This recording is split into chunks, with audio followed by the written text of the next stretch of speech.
بسم اللہ الرحمن الرحیم۔ السلام علیکم دوستو، ویلکم کرتا ہوں عمران آفیشیل میں۔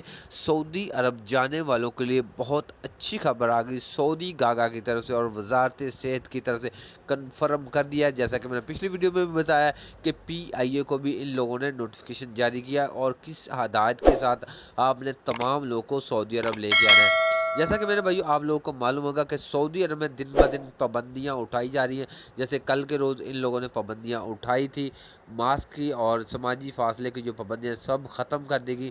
اسی لحاظ سے آج 4 ممالک کی لسٹ نکالی ہے جن کے لیے فلائٹ آپریشن مکمل طور پر بحال کرنے لگے ہیں۔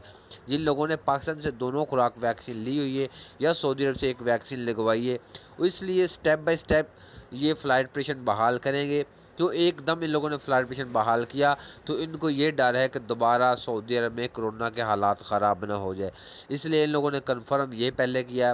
پاکستان سے ڈیلی بیس پہ کرونا کی رپورٹ لیتے رہے اور اب ان کو کنفرم ہو گیا۔ جنرل بلال اکبر نے بھی یقین دلایا کہ پاکستان میں اب کرونا کے حالات بالکل صحیح ہیں، جس لیے پاکستان کا نام اور انڈیا کا نام بھی ان لوگوں نے لسٹ میں شامل کر دیا ہے۔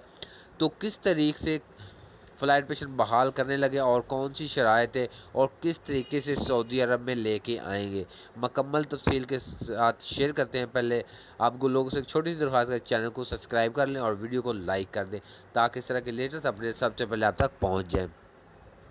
تو سعودی وزارت صحت اور وزارت داخلہ کی طرف سے اناؤنسمنٹ یہ کیا گیا ہے، یہ 4 ممالک کی لسٹ نکالی ہے، ان 4 ممالک کے لیے فلائٹ آپریشن بحال کرنے لگے ہیں 1 یا 2 دن کے اندر۔ آفیشلی طور پر بیان ابھی تک کنفرم نہیں کیا جا رہا، آفیشلی طور پر بیان 1 یا 2 دن میں آ جائے گا۔ یہ تو سب کو پتہ ہے کہ اب جو کرونا کے حالات بھی صحیح ہیں اور فلائٹ آپریشن بحال ہونے والا ہے، جو بھی پریشانی وہ تمام ختم ہو چکی ہیں، بس اپنی تیاری مکمل رکھیں۔